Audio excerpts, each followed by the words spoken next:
To our next webinar in our series for apprenticeship webinars.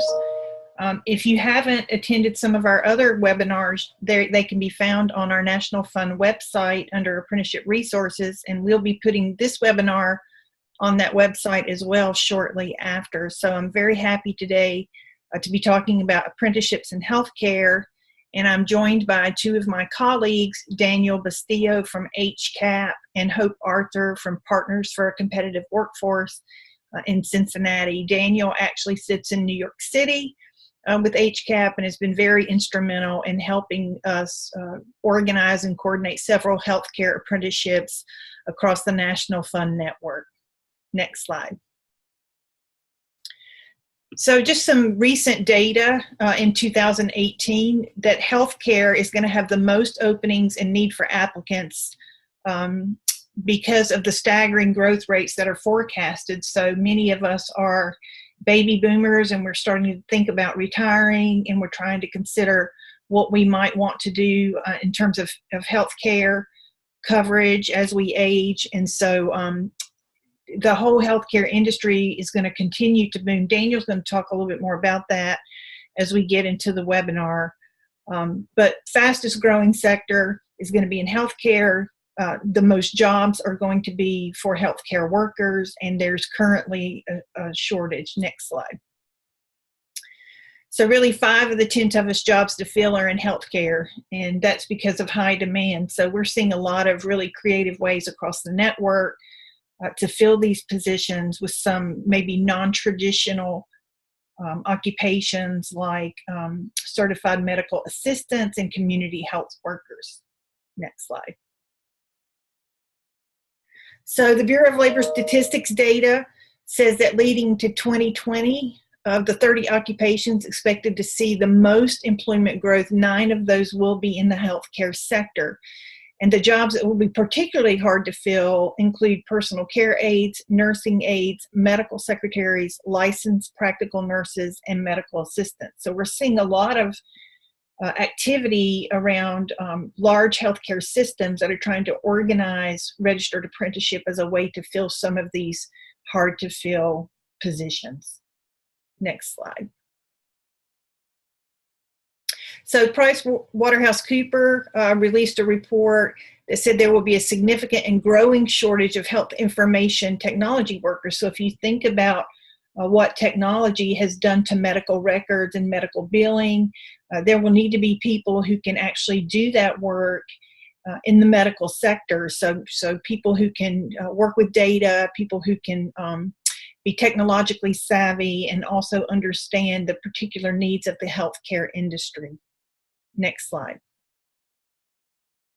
So a message from Health IT News that the healthcare industry is vying for a limited number of IT professionals. Many companies are scrambling to fill those talent voids, and so they're recruiting technology specialists from other industries and then retraining them in the healthcare sector. Next slide. So just a reminder of what apprenticeships really are. They're employer-driven, so apprentices are actually paid by the employer. They are actually employees of the company. Apprenticeships connect education, which we refer to in apprenticeship language as related instruction, often at a community college or a university system. And so the apprentice would be paid, and they would be getting some education along with working on the job with a mentor. And of course, all registered apprenticeships result in industry recognized credentials at the end of the apprenticeship program. Next slide. So one of the things I really want to point out here is the word flexible. So oftentimes I hear people talk about apprenticeships and how they don't think they're flexible, but they really are a flexible training strategy, and they can be customized to meet the needs of any employer who's looking to organize a registered apprenticeship program. And the other thing I always like to remind people of is that you can take existing employees who are working for you and doing a very good job and put them in an apprenticeship program to help skill them up for higher level jobs. It's certainly easier to recruit for entry level positions than it would be for, your more higher skilled. And it's a great way to really reward your incumbent workers with an opportunity to skill up. Next slide.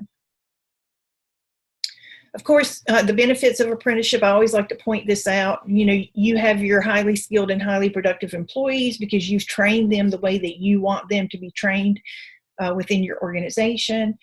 We see apprenticeship as a way to reduce turnover because employees feel like you've invested in them and you've helped to upskill them to the next level. Which also lowers your recruiting costs, because what we found with apprenticeship programs is word of mouth is a great way to get people into a program. And we're seeing a lot of that with high school youth across several of the states, in which, kids are hearing from other kids who are getting into an apprenticeship program while they're in high school, and they're getting their education paid for free. And of course, there's always a safety component in any registered apprenticeship program. And so by making your apprentices aware of safety issues in the workplace, it actually increases your safety in the workplace. Next slide. So I'm going to turn this over to my colleague, Daniel Bustillo. He is from the Healthcare Career Advancement Program. Daniel's going to talk about some things that HCAP is doing, and we are actually partnering with Daniel and his organization with several examples of healthcare apprenticeships. You're going to hear about that after Daniel presents from Hope Arthur. So Daniel, I'd like to turn this over to you.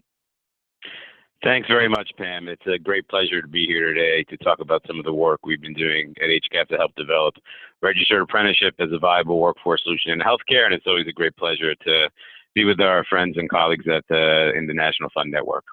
So next slide, please. First, a little bit of background on HCAP, or otherwise known as the Healthcare Career Advancement Program. So by organizational structure, HCAP is a national labor management cooperation organization of primarily SEIU union locals and employers across 16 states and DC that are partnering on innovative workforce training and education programs. In total, this extended network encompasses almost 1,000 employers with about 650,000 covered workers in healthcare. However, in our role as a national industry partner contractor with USDOL to help increase the adoption of registered apprenticeship in healthcare, over the past year and a half, we have supported a wide array of stakeholders, both in the unionized and the non-unionized sector of healthcare, ranging from individual employers to states to community colleges to workforce systems and intermediaries, and more to help develop apprenticeship in healthcare. And we've really done so through a dual strategy that has registered multiple occupations at the national level, and I'll talk a little bit about that today. And we've also worked with a variety of stakeholders on state level registrations or local registrations, because as we all know, there is a dual system of registration in this country, depending upon where you're located. Next slide, please. So I'd like to take a little bit of a step back and build upon some of the information that Pam had outlined originally. Really, I'd like to take a little bit of a start by taking a step back to provide a little more context on the healthcare sector and the changing nature of our delivery system. So healthcare, clearly an industry in transition. As Pam talked about and mentioned in her introductory comments, we're seeing tremendous growth and projected growth in healthcare. In fact, by 2026, healthcare is projected by BLS to be the largest major industry in terms of employment in the nation. So Pam outlined some of the reasons why healthcare is an important sector. It's also a non-traditional sector, but we're thinking about scaling and being sustainable with the models that we're developing in registered apprenticeship across the country and across industries. Healthcare is obviously an important one. So where are we with healthcare delivery? So healthcare, we're clearly in a point of transition where we're thinking about moving from treating illness to promoting health. So some of the buzzwords you hear are things such as community-based care, population health models, really thinking about things that and methods of delivery and models that pay for the value of care received as opposed to the volume of care received, which has been a more traditional way that our delivery system have worked. We're also seeing a large consolidation of major healthcare institutions across the country. Larger systems obviously have a tendency to absorb more risk and can serve more patients and communities, but particularly in larger cities, we're seeing a real consolidation of healthcare institutions. Pam talked about the projected job growth. I think it's important to point out and disaggregate a little bit and think about the fact that many of those occupations where there's projected job growth are primarily at the entry level or low wage end of the occupational spectrum in healthcare. then there will still be a shortage of nurses, doctors, and other primary care providers, including medical assistants, which I'll talk about as we transition to ambulatory care models and community-based care models. This all means that there is an increased need for upgraded skills across the workforce as patient acuity increases. Clearly, we're living longer as a population. Along with that means that there's increased patient acuity. So there's a concurrent need for upgraded skills across the healthcare workforce. And it has become increasingly difficult, and I think Pam makes a good point in pointing out the fact that there's entry into the profession. There's also building pathways for incumbent workers within the profession, which is equally as important. Both are important pieces of work to really bridge the gap between some of the low wage and middle wage to higher wage jobs in healthcare. Next slide, please. So I want to start by making the case for apprenticeships in healthcare a bit. And I think one of the things that I want to get across is the fact that when I talk to interested parties and stakeholders, I always like to stress the point that, one, healthcare is really an industry with a history of non-registered apprenticeships, but apprenticeship-like models, just never really been formalized underneath the formal registered apprenticeship system. But in essence, we're really building off. There are things that are different about registered apprenticeship, yes, but we're really building off of current systems and infrastructure that already exist. There is change that needs to take place in order to accommodate apprenticeship in healthcare, but it is not necessarily depending upon occupation. We're already building upon infrastructure that already exists. I think apprenticeship, as an example, we really want to take an equity lens on apprenticeship as well. When I hear about the fact, and this number changes depending upon who we talk to, but we think about the 600,000 plus apprentices that are in the formal system. I've heard that as low as 4% of those are women. I mean, I think in healthcare, we really think about the primary population that we work with in terms of registered apprenticeship has been about 75 to 80% women of color. So really from an equity perspective, we think that this is an important, apprenticeship has some real benefits as well for workers and for patients and for employers. It builds internal training capacity too, really creates an opportunity to focus on competency. And I just want to be clear, we're primarily developing competency-based models here as apprenticeship models in healthcare. We have some hybrid models as well, but really moving away from sort of traditional time-based models of providing education to more competency-based models, which we think really has the opportunity to build internal training capacity and infrastructure at the employment site. Then it codifies one of the other benefits that we think apprenticeship really has a potential in healthcare to do is to codify and standardize workforce evaluation and assessment across departments. Just because of the fact that a registered apprenticeship model has certain things that are built into it in terms of expectation related to the development of your work processes, your Appendix A, your programs, how you verify the competencies. Whereas now we might have some more haphazard training approaches in healthcare, depending upon employer. This really has the opportunity provides the opportunity to codify and standardize some of those processes across department in a way that's beneficial for all. And I think last, apprenticeship potentially allows for non-traditional approaches to workforce education with some real career pathways, which I'll talk about in a minute. Next slide, please. And I just want to be clear. So I always do like to talk about the challenges because there are clearly some challenges in terms of developing registered apprenticeship as a really viable workforce solution in healthcare. There's been some real success. There are some challenges that it's just important to be aware of, right? It does require a new system, even though it's building upon current infrastructure. There are perceptions around that new system, oftentimes incorrect, but there are perceptions around it, with a perceived loss of productivity during the apprenticeship period, which we actually have found has not necessarily been the case. It does, depending upon the occupation, it does require cooperation from certifying and licensing boards and organizations, which is oftentimes a state-by-state conversation. It also requires change from educational providers. We have some really robust partnerships around the country that we developed as part of our programs with educational providers. Clearly, the community college system and other educational providers, really important stakeholders in terms of developing registered apprenticeship in healthcare. It does require a robust partnership and some change on their part as well. And it goes without saying, and I'll talk a little bit about this as I move along, but it requires at the institutional level with the employer, it really does require leadership buy-in, financial resources to support both in the short term in terms of getting programs up and running, even though there are some resources out there to defray costs, but thinking about long-term sustainability and really embedding this as something that will exist beyond the contracts and grants that are in existence now to support this work. And then it requires some evidence that we're still collecting in healthcare. Next slide. So I just want to talk a little bit about some of the national programs, and there are a couple of local registrations listed here, but some of the national programs and some of the national occupations that we've been able to get registered across the country. And we do this through a related organization that I'm the director of called the National Center for Healthcare Apprenticeships. We have a robust vetting and approval of potentially new occupations through that organization. A sampling of some of the occupations that have been registered nationally include you see many of the occupations that Pam listed as those where there's tremendous need. So if I think about advanced home care worker, ambulatory coder and hospital coder, medical assistant is listed here as well. That was on that same list. And then community health worker, which is a newer occupation to support that change to more community-based care that we've talked about. And then, of course, some of the more quote-unquote traditional, quote-unquote professional and technical occupations like central sterile processing, patient care technicians, surgical technologists. These are the occupations that have been registered to date. There are many others in the pipeline. I put medical interpreter here because that is the most recent one that we're working on, but there are others beyond this that are in the pipeline as well. But just wanted to give a little bit of a sense of what are some of the occupations that we've been able to work on nationally across the country to have registered formally through the formal registered apprenticeship process and system. Next slide, please. So I'm going to focus on some of the occupations and how they're helping build pipelines through registered apprenticeship. First is community health worker, and this is a program that initiated in New York City.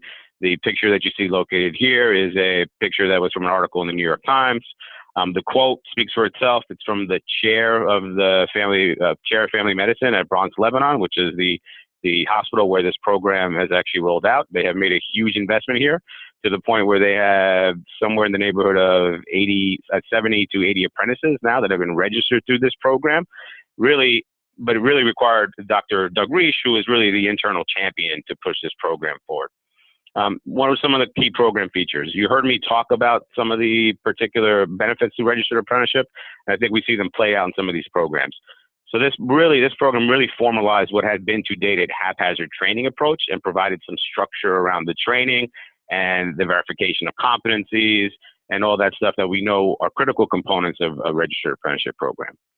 The apprentices really do spend time learning not only in the classroom, but beyond the job learning component. I think about the medical setting in the community where these community health workers are practicing.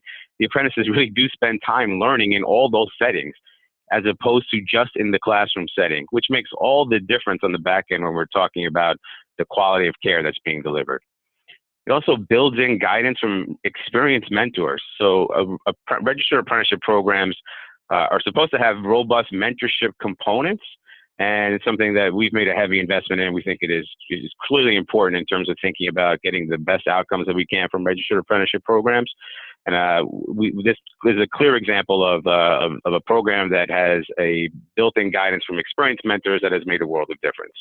And it's developed a pathway. So there are many of the community health workers who have participated in the registered apprenticeship program who are moving on to other positions that are upgrades, such as social work assistant, some even to bachelor's of social work and beyond, perhaps master's of social work. So I'll leave it at that. Next slide, please. Second program I want to focus on is a program in national registration as well for emergency medical technician. This is in LA County. So this particular program really met industry demand for highly skilled workers. There was a critical need in LA County for highly skilled emergency medical technicians, and this program was developed in response to that industry demand. It was really aligned with industry demand. It increased workforce equity, right? So the individuals who participated as part of this project were actually from the communities that were being served by LA County and their EMTs. So the participants for the program were pulled from those particular communities. And it really had a robust, and I think we're developing models of pre-apprenticeship and youth apprenticeship in healthcare, where apprenticeship is still so new, but this really has a robust pre-apprenticeship component to provide trauma-informed care to address some of the barriers that are listed above in terms of economic hardship and so forth. And then you heard me talk about the competency-based models we're developing. This was an opportunity to take what had been an old time-based model that had been registered quite some time ago and update it to industry standard and practice and transition it to a competency-based model, which really involved the collaboration of all the stakeholders to look at what were truly the competencies that were needed for workers in this particular occupation. And then it increased participation by the EMT employers across the county. So they've started their first cohort. I think they're into their second cohort now with plans to expand. Next slide, please. Then the last particular occupation I want to focus on in terms of building pipelines is what's called support and retention coordinator. And this is home care specific, which is one of the occupations that Pam talked about. Patient care was mentioned as experiencing tremendous growth. But we all know that the issues that exist in home care in terms of some of the job quality issues. So this was a particular situation where this particular employer that is based in the Bay Area had a real interest in promoting home care workers into supervisory positions, really due to two things. One was a labor shortage, and the second were skill needs. So this particular employer was faced with a situation where they had an abundance of external, qualified applicants who really lacked home care experience. They had supervisory experience, but not home care experience. Then they had a pool of incoming workers that were home care workers presently, so had the home care worker experience, but they lacked supervisory experience. So this was a perfect employer. So this is a perfect opportunity to engage in a labor management process that provided home care workers who were presently union members a career pathway into a non-union position, into a supervisory position. So really took the experience that the home care workers had, invested in their incumbent workforce, and provided them with the skills and the training and the on-the-job learning components around the supervisory experience. And this has been a wildly successful program as well, with expansion plans. They've had an initial cohort of apprentices that has graduated as part of this project, and they have expansion plans to include more apprentices in higher positions based on, they're in the second cohort now, and they're developing different levels of this model as well. And next slide, please. And a couple of other examples and resources that we have. So I just want to make a plug for the fact that all the programs that I've talked about, if you go to our website, which is hcapinc.org, we have aggregated work processes and standards from around the country, not only for these programs, but as many programs in healthcare as we can get our hands on. Because when we started doing this work, we saw that there was a clear need for one place where you can sort of have a one-stop shopping experience and access as many resources as you possibly can in order to build out your own program. So that is on our website. These are other examples of resources that are on our website. These are all open source. These are two other programs that I won't get into in depth. One is a medical assistant program. Another one is a community health worker program, and a separate part. This one is also in Los Angeles as opposed to New York City. But we have developed a variety of open source resources, and we have placed, as I said, work processes, Appendix A's for a variety of programs on our website that you can access, and this information is all open source. Next slide, please. So I just want to end by talking a little bit about some of the lessons learned and recommendations from some of the work we've been doing over the past few years. So in terms of lessons learned, and I think no surprise to anyone on the phone, so registered apprenticeship adoption really does require collaboration amongst multiple stakeholders. We're talking about building infrastructure here and transitioning and introducing what is a new model into healthcare. So it really does require collaboration among multiple stakeholders. I think thinking about, you heard me talk about the need in terms of the EMT program, where there was a particular industry need. Registered apprenticeship clearly must align with organizational goals. And I think we hear a lot about ROI and return on investment. So we do have some partnerships that are making use of or plan to make use of the ROI calculator that has been developed by the Department of Commerce. And there are other resources out there as well. I think the state of Michigan has also created an open source tool that's available for folks that yields ROI for different programs. But that is something that we have partners that are engaged in doing some work around. And separating funding, so thinking about the funding to support these programs, because these programs are labor intensive and resource intensive. So really think about what are the different funding streams you have available to you, and how can you braid that particular funding. And I think sustainability and scalability plans need to be embedded and clear from the beginning. That's something that we've taken very seriously as a precept of ours in terms of thinking about the fact that we want to make sure that we have the upfront conversations about sustainability and scalability and have some kind of agreement. And that varies depending upon setting, but some kind of agreement around that as well. Then recommendations, I think intermediaries are key, right?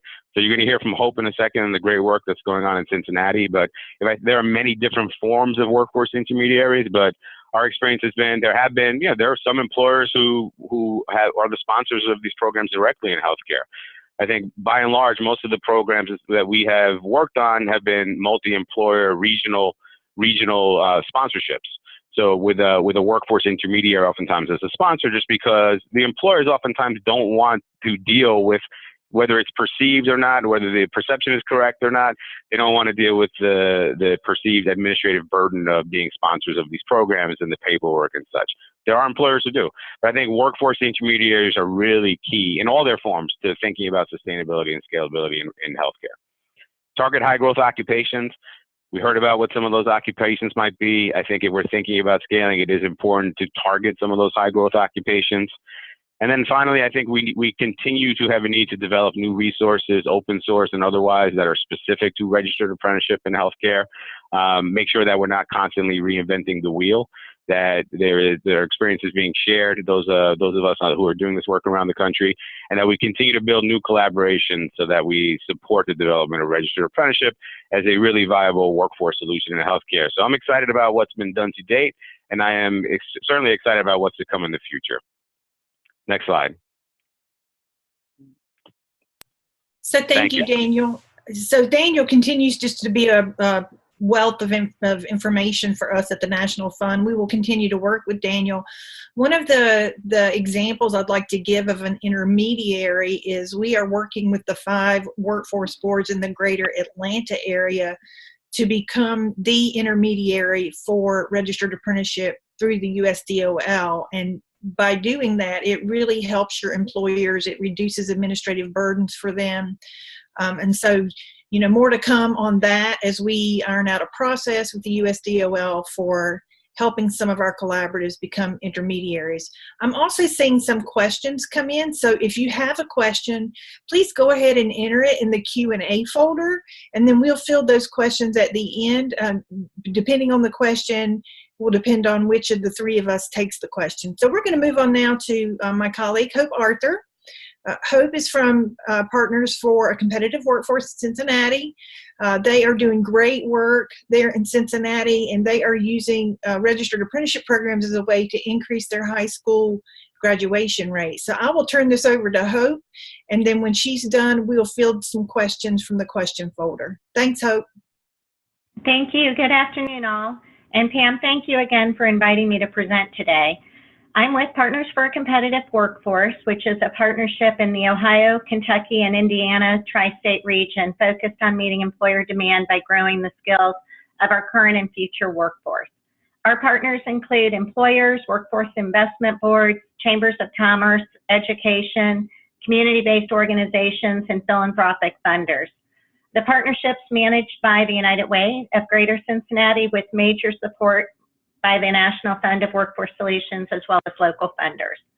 We've come together to coordinate all of our region's workforce efforts under a common umbrella, set joint priorities, and track our progress. And by joining these efforts, we aim to accelerate the pace of collaboration so that our region goes farther, faster in preparing our workforce to compete. Next slide, please. Currently, we're focused in 5 sectors, supply chain being our most recent, advanced manufacturing, construction, information technology, and healthcare, which is our largest. Next slide. Since 2008, we've served over 13,000 people. 80% of them have obtained employment, and 67%, more importantly, have retained these roles for at least 12 months. With these results, we've increased individuals' earnings up to $7,500 a year, totaling $7.3 million per year for our region. Next slide. Over the last 2 years, we've started to track our work with youth, and in this time, we've served over 31,000 youth. Included on this slide are some of the STEM and industry-specific programs we've helped to develop and support. Next slide. Personally, I'm the director of our Health Careers Collaborative, which is an employer-led initiative dedicated to increasing the amount and the diversity of our talent appropriately prepared for success in entry to mid-level health careers. This slide to just demonstrate some of our guiding principles. The first one, certainly employer-led. Next slide. The Health Careers Collaborative started with the hospitals as anchor institutions. Last year, though, I added separate subgroups for our home health employers and our long-term care employers to make sure we were looking across the breadth of healthcare for our region. The advisory committee listed here also includes a strong mix of educators, professional associations, and community-based organizations. Next slide. And as you can see from this slide, over the last 10 years, the collaborative has served almost 8,000 people, 89% who completed their training, and 81% who obtained employment. And with regards to the youth served here, again, this is still just reflective of our last 2 years. Next slide. So now let's get into what I've been asked to share today, how the Health Careers Collaborative is building a regional plan to implement registered healthcare apprenticeships as a way to increase the region's high school graduation rates while creating new pathways and building the talent pipeline to better serve our employers' needs. Next slide. This effort truly started with something I'm sure everyone on this phone call has done every month. It was a simple hour-long introductory meeting meant for me to connect two of my great partners, one from Cincinnati Public Schools Career Technical Education, and the other who oversees several grant programs we're partnered with at University of Cincinnati's College of Nursing. Although they had not met previously, the three of us were all connected on some work focused on promoting health careers in urban and rural high schools, including with Cincinnati Public. But add coffee and markers and we were off and running. Next slide. We started talking about changes that had recently occurred within Ohio, wherein our state legislature had approved new high school graduation options, starting with the class of 2018. Anticipating an increased number of students not being able to meet this new academic option that were truly more college-ready focused, the new industry credential tracks were appealing, especially as they would allow us to create employer-aligned career pathways to graduation. Next slide. We focused in on the new options allowing high school students to graduate by successfully earning state-approved industry certifications and could see great value in offering healthcare credentials. The tough part, though, was when we looked at the list of the approved healthcare credentials, the state's list was not matching up with our regional healthcare employers' needs. Additionally, in some cases, the credentials on the state's list were not even really high school appropriate, meaning some were written for college level or even beyond. Next slide. But the exciting part of all this was that the Ohio Department of Education had just announced that a state-recognized pre-apprenticeship could now serve as a state-approved industry credential for graduation, provided it could lead into a paired register apprenticeship.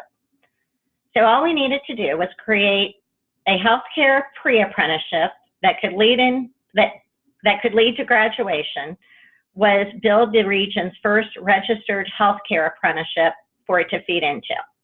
Simple, right? Next slide.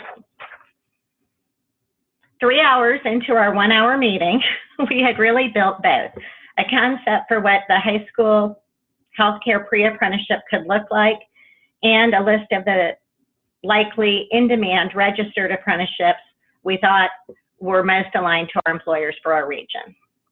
This gave us something we could take back and vet through our own organizations and through the regional healthcare employers. Next slide.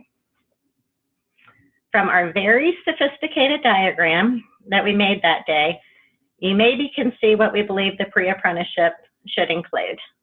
Medical terminology, anatomy and physiology, NCRC's work keys, contextualized 21st century skills, health career exploration, financial literacy, and computer basics. There were a couple interesting findings, though, when we started to vet this concept back with our employers. One was that their want for financial literacy centered much more on increasing business acumen and an understanding of accounting and budgets with the students, and that they wanted an understanding of the financial implications of things like inventory, equipment costs, payroll, overtime, and waste. I will say that the employers did like the idea of students also learning more about managing their own personal finances, but that just simply was not their go-to. A second finding here was that the employers' want for computer literacy centered much more on understanding how technology is used in the workplace versus Microsoft Office certifications or even ethics training. For example, that the employees would receive their schedules and manage their time off requests and such over the internet was important, and that much of the communication would come to them through email, and that even they would need to do a great deal of their training online. All of these kind of things were important with our employers. Next slide. Over the last 6 months, we have had a number of conversations with the employers to make certain that we really understood which skills and which competencies they believed would best prepare the students for success in health careers, and that we were putting together a pre-apprenticeship with content that really met with their expectations. We also worked with them to determine which of the apprenticeable occupations were a priority for us to build first. Next slide. During these conversations, there were several key drivers that seemed to resonate most with our employers as to why we would want to build this pre-apprenticeship to registered apprenticeship pathway. The first was an understanding that currently only 3 of Cincinnati Public Schools, 15 high schools, had health career graduation tracks, and that our intention in building this system included providing any of the other 12 high schools that wanted to add health career tracks the opportunity to do so.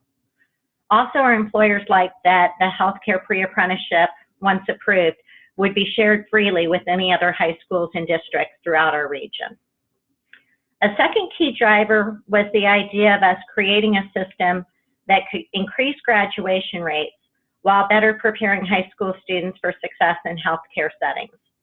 Employers were clear that they had experienced challenges with hiring students directly out of high school, that the graduates were not always work ready, didn't have the soft skills, or didn't seem truly committed to these jobs. But through talking with the employers to understand their concerns and incorporating learning components to address them, in the end, the employers bought into the benefit of providing students with work readiness, soft skills, and contextualized 21st century skills training. They also believed that the pre-apprenticeship would better prepare students, and that completion of it would demonstrate an increased level of commitment by the students to careers in healthcare. Employers also liked that the career exploration aspect would give students exposure to a wide variety of healthcare careers, more so than just nurse or doctor. And funny enough, we really thought we might lose the employers having them to have to pay the apprentices some wages, but this really has not seemed to be an issue. In fact, some of our employers really seem to be excited about being able to provide students an opportunity to earn wages while building their skills. And the fact that there's potentially some funding really seems to be icing on the cake. Next slide.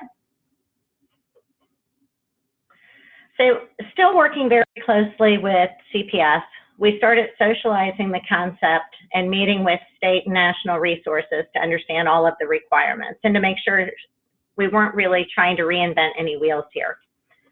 Each conversation we learned more, and if I can stress anything, have as many conversations as possible. In the beginning of January, we spent hours over at the state meeting with representatives in Columbus from Apprentice Ohio and the Ohio Department of Education. They helped us understand all of the components and the paperwork we needed to do to make this happen, as well as all of the requirements to manage it once it did. And they shared all types of things with their processes and their supports.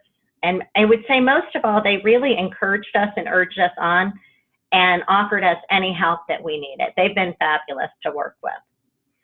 I also talked with Pam from the National Fund, and as you guys can tell, she is great. She helped to connect us with other support material and resources, including Daniel.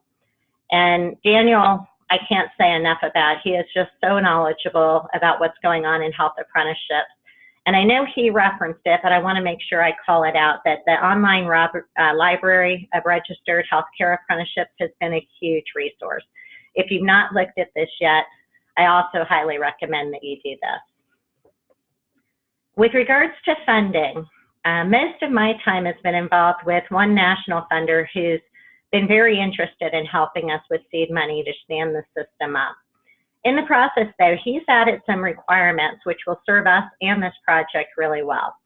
One of those is meeting with the C-suite leadership from our regional healthcare employers to ensure that they'll participate and, more importantly, sustain these efforts after the grant period. And another is meeting with CPS's superintendent to ensure that the high schools truly do have an appetite for building and supporting as well as sustaining the system. I've also had some preliminary conversations with our WIBs and with the state and looking at what else is going on with potential funding, and that's a portion of the work that I'll definitely need to continue as we move forward. Next slide. So next we created this diagram to demonstrate the student's journey to our partners, including to the employers, educators, community-based organizations, professional associations, WIBs, and funders. Key in our approach is a desire to build one system that prepares students and job seekers alike, and that the program graduates have opportunities after completion, which is really what I'm noting there in the middle column. The people completing the program can be direct hires into entry-level healthcare workforce. They can certainly be hired into the healthcare apprenticeships or move on to post-secondary education. It's also noteworthy that our intention is, regardless of where somebody starts into this world of work, that they always have the opportunity to move up, even if it's taking from a first level apprenticeship into a next level apprenticeship, and that they always have opportunities in the learn and earn environment, even as incumbent workers. Putting this together really helped us to diagram and communicate also the multiple sources of funding that may be available to help us build, launch, and sustain the system. There's opportunities that may be available with state and federal apprenticeship dollars, WIOA, Workforce Innovation and Opportunity Act funding, local and national foundation grants, employer investments, and then normal high school operating funds. Next slide. Also, from talking with Apprentice Ohio, we realized a final piece before we got started was to find a way to build this system out like a hub and spoke for our region, and that we needed to find the right organization to serve as the region's hub. This needed to be a neutral organization that would be respected by all of the employers and educators alike. The genius in this approach is that once the registering body registers any apprenticeship, that the employers and educators can connect into it by simply signing a two-page MOU agreeing to meet all of the requirements, and that there is a one-stop apprenticeship repository for students and job seekers to connect into, which is what we're demonstrating there. They can go to the registering body to find out about all of our healthcare apprenticeships. Next slide. Although I would have loved for PCW to take on being the registering body for our region, we are so lean we simply cannot own programs. The best option for our region was the Health Collaborative, which is a nonprofit organization whose members include 31 hospitals and more than 100 other healthcare providers in the greater Cincinnati tri-state region. They have the staff, the systems, and the relationships to be this trusted center. Additionally, this initiative fits well into their other workforce development efforts that they're already doing to help increase and diversify our region's talent pipeline. our commitment to the Health Collaborative is that PCW and I will continue to do a great deal of the legwork and the paperwork to build out and promote this system, including helping to create and prepare programs for registration, promoting the apprenticeship pathways with our employers, our educators, and our community partners. And additionally, I'll continue to work to secure funding to support and stand up sustaining this effort. Next slide. And as for my next steps, our intention is to, by the start of the 2018-19 school year. In order to make this happen, we have several more meetings with our potential funder, and we'll be meeting with members of various WIBs over the summer as well. Additionally, we expect by August to be submitting paperwork to register our first apprenticeship, which we expect to be in sterile processing, followed immediately by submitting CPS's healthcare pre-apprenticeship to the state for approval.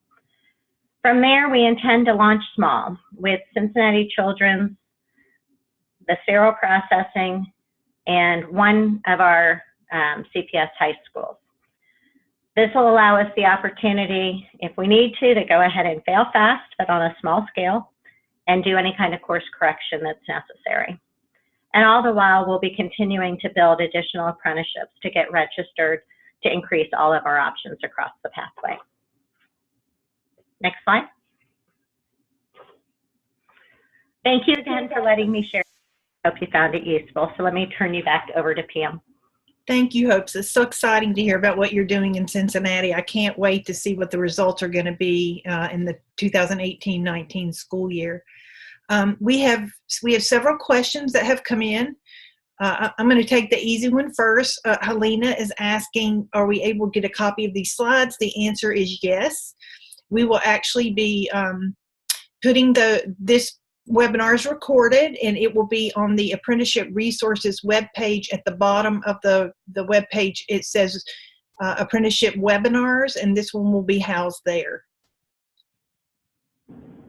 And so we've got some questions from William from Staten Island. They're moving forward with a federal registered apprenticeship program for CNAs. They're working with labor and employers in Staten Island, and he wants to know, Daniel, this would be a great question for you. How long does it take to get the program approved before implementation? So thanks for the question, Bill. That's a good question. I would say that there has been a concerted effort. So we have worked with, at the federal level, obviously, on multiple registrations and have a close relationship with the Office of Apprenticeship at the federal level. We've also worked with many states around the country, right? So there are differences depending upon location, but for federal registrations, I can say there is clearly a concerted effort to think about streamlining process, and I see that here as one of the questions as well, and think about shortening the time frame to registration. So I'll say from our experience, we've been able to have programs turned around fairly quickly from, if I think about submission, depending upon whether it's a new occupation, which advanced with CNA would not be. If there's no apprenticability, if there's an apprenticability request for a new occupation, that takes a little longer because there is a formal process to send that out and get feedback about the occupation and its fit for registered apprenticeship. But if it is not, if we do not need to go through the apprenticability request process, ours have generally taken somewhere in the neighborhood of 2 to 3 months tops in terms of thinking about from submission to actual then getting formally approved. So as I said, we've had a good relationship on that, and the Office of Apprenticeship, they've been really good partners with us in trying to get programs approved in a really expeditious manner. Can I add in one thing? We've been working really closely with our state apprenticeship council, and Ohio is a state approval process. And I will say from talking with them, we had fears that this could take months and months from some of the things I'd heard it from others. And truthfully, they have shared that they've been able to approve some apprenticeships in 24 hours based on how much information they knew before they had the formal paperwork. So I would encourage you, if you have the ability to connect early, that should help to cut that time down. Thank you, Hope. So the next question is from Melissa, and the question is, what is the process for accessing WIOA funds for apprenticeships? And Daniel, you might help me answer this, but basically the job seeker has to be qualified in the WIOA system in order to use those funds. But once they do become qualified, those funds can be used for things like transportation, childcare, uniforms, tools, those sorts of things. So, Daniel, do you want to add anything to that? Right. So just the only thing that I would add is things like related technical instruction. Obviously, those components related to the training itself would be applicable there. I think one of the things that might make sense, Pam, because there are resources related to this, and I'm happy also to connect folks to some of the folks in OA who deal with this specifically, but there are resources that are specific to this that can walk through this process in detail. I'm happy to share those resources, Pam, so you can get that out to everyone. Thank you, Daniel. So the next question is, can you talk a little bit about the job seeker pathway into a pre-apprenticeship program? I get this question a lot. I'm sure, Daniel, you probably do too. But the important thing to remember is it has to be an employer-led initiative. So, pre-apprenticeships always have to connect to registered apprenticeship programs. And so sometimes it can be a little difficult for a job seeker to find a pre-apprenticeship program like we're talking about here with the Cincinnati program. So Daniel, would you like to add and Hope maybe comment on that? Yeah, so I won't add much because I think Hope is probably best situated to answer this. But you're right, Pam. I mean, I've seen exactly what you're talking about. I think in healthcare, which is why it's great to see what you're doing, Hope, in Cincinnati. Healthcare, relatively new on the registered apprenticeship side. So obviously, of course, then the pre-apprenticeship component is also being developed too. So you heard me talk a little bit about the emergency medical technician program, which is a national registration, national program. There's also a strong pre-apprenticeship component to that. But I'd love to hear from Hope and have her expound a little bit upon the pre-apprenticeship component with her program in Cincinnati. Certainly, thank you.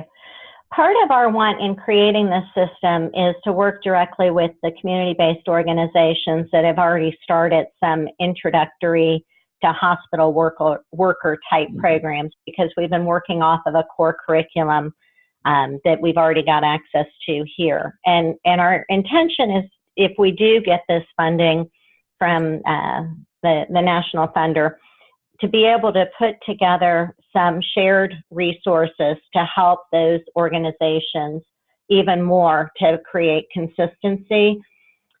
As I outlined with that diagram, our want for the pre-apprenticeship is pretty broad. The medical terminology, anatomy, physiology, the contextualized skill, NCRC, et cetera. So some of these resources are already being used by a few of our community-based organizations, and pairing that with these other resources we intend to build to help in the high schools as well.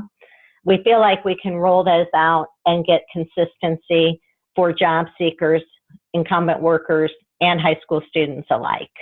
Does that help? Yes, thank you, Hope, for that clarification.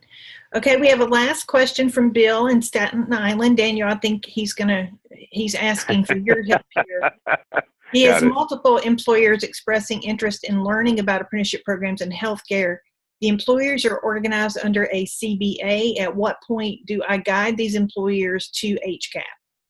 Okay, got it. Thanks for the question again. So, Bill, what I think I'll do is we should definitely connect directly, the two of us, related to this particular question. Thank you for flagging this, but I'd love to speak further about this. So we should absolutely connect directly about this. And I had another question just about where the webinar would be located. It will be on the nationalfund.org website. If you go to the initiatives tab and then under apprenticeship and apprenticeship resources, all of our webinars are at the bottom of that page. And so, Josh, can we advance to the last slide, please?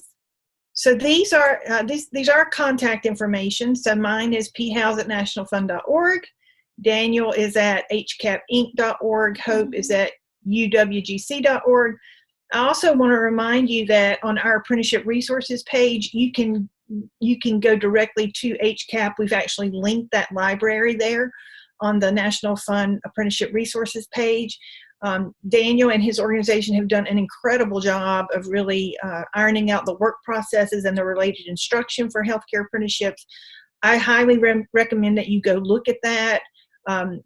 Many occupations there that they've been working on, and he will continue to be a resource for us as well. Really excited to keep my eye on the Cincinnati project. I think it could be a great way to replicate apprenticeship programs in other states. And so thank you both to my colleagues, Daniel and Hope, and thanks for all of you who participated. If you think of questions later, don't hesitate to reach out to us. We're here to help. And I hope everyone has a wonderful afternoon. Thank you. Thank you, Pam. Thank you.